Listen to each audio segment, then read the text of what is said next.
Namaste and Assalamu alaikum to all of you. I hope all are doing well. So, I am Javanti Mali and welcome again Learn Quickly YouTube channel. This is the second video of past tense, and in this video we will discuss about the past tense, uses of past tense and the structure or formation of the sentences like affirmative, negative and interrogative. So, let's start the class. The past continuous tense is used to describe actions that were happening at a specific time in the past or were interrupted by another actions. Very simple. Continuous mean the actions जो कि continue था in past. Okay, like ऐसे actions जो एक किसी खास time में यानी कि गुजरे हुए किसी खास टाइम वो एक्शन हो रहे थे, ओके, या फिर वो किसी और एक्शन के साथ इंटरप्ट कर रहे थे। जैसे मैं खाना खा रहा था, इस वजह से मैं नहीं आ पाया, ओके, लाइक दैट। सो ये था इसका just uses, not for uses, या ये कह सकते हैं कि कॉमन यूज है पास्ट कंटिन्यूस टेंस का, ओके। नेक्स्ट स्लाइड में है स्ट्रक्चर और फॉर्मेशन अफर्मेटिव सेंटेंसेस का। देखिए स्ट्रक्चर और स्ट्रक्चर आप बहुत ज़रूरी होता है जब भी आप किसी भी टेंस का या कोई भी सेंटेंस बना रहे हो, ताकि आप उसको ग्रामेटिकली सही कर सको, ओके। जैसे अगर आप पास्ट कंटिन्यूस का अफर्मेटिव सेंटेंस बनाएंगे तो आपके पास आपके माइंड में दो चीज़ें होनी चाहिए, subject was verb and plus verb की help ING form. Was verb जो हेल्पिंग वर्ब के तौर पर इस्तेमाल किए जाएंगे पास्ट कंटिन्यूस टेंस में, एंड वर्ब की फोर्थ फॉर्म यूज़ होगी।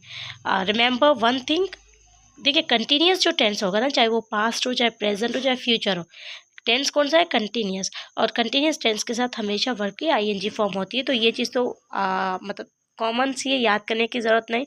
जो चीज़ माइंड में रखनी है वो ये कि हेल्पिंग वर्ब कौन सा यूज़ होगा, okay. Like I was studying at PM, जैसे मैं 8 बजे स्टडी कर रहा था। She was watching TV when I called. दो एक्शंस इंटरप्ट हुए कि मैं टीवी देख रही थी जब मैंने उसे बुलाया, ओके, वो टीवी देख रही थी जब मैंने उसे बुलाया। सो सिंपली ये फॉर्म अफर्मेटिव का स्ट्रक्चर है। मूव करते हैं नेक्स्ट स्लाइड की तरफ, जो कि नेगेटिव। नेगेटिव में वही हेल्पिंग वर्ब के पास आपको हेल्पिंग वर्ब के बाद आपको नॉट का यूज़ करना है। जैसे I was not studying at PM, she was not watching TV when I called, they were not playing football in the park. Simply not कब किसके बाद, आफ्टर हेल्पिंग वर्ब, ओके।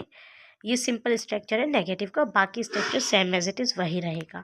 उसके बाद है इंटेरोगेटिव, यानी कि क्वेश्चंस पूछने के लिए आप अगर इसी टेंस में क्वेश्चंस पूछो कि क्या आप टीवी देख रहे थे, क्या आप खाना खा रहे थे, तो इसमें आपको पता है इसमें एक ही चीज़ के ऊपर ध्यान दिया जाता है कि हेल्पिंग वर्ब जो एज अ सब्जेक्ट यूज़ होती है और subject as a helping verb, यानी कि एक दूसरे की जगह वो चेंज करते हैं। जैसे she watching TV when you arrived, were they playing football in the park, was he sleeping at midnight. So simply अब यहाँ पे क्वेश्चंस पूछे जा रहे हैं, और यस क्वेश्चंस मार्क देना मत भूलिएगा।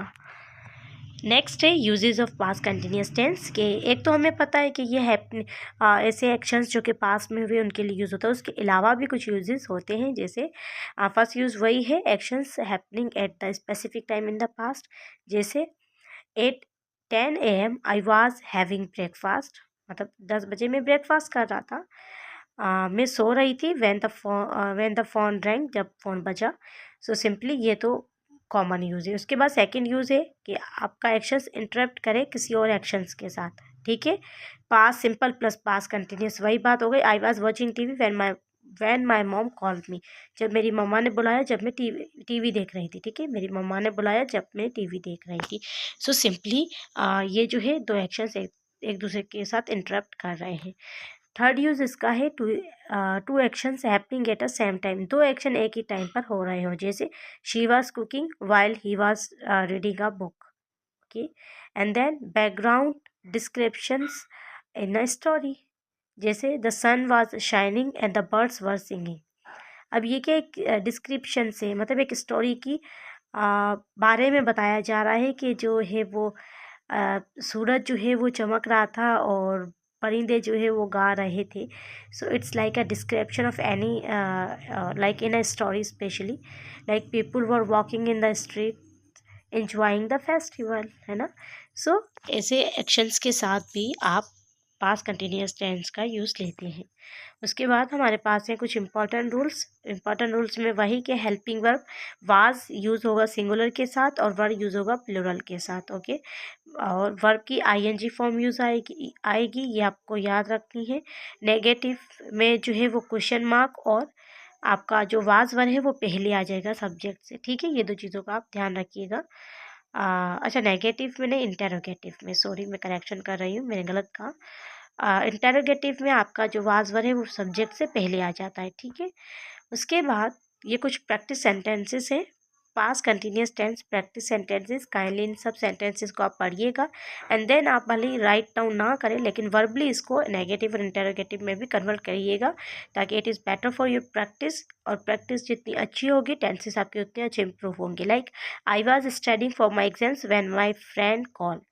I was not studying for my exams when my friend called. Was I studying for my exams when my friend called? So simply इस तरीके से आप प्रैक्टिस कर सकते हैं। So thank you so much for watching my videos and please if you like my video kindly like, share and subscribe my channel for more grammar videos. Thank you. Bye bye.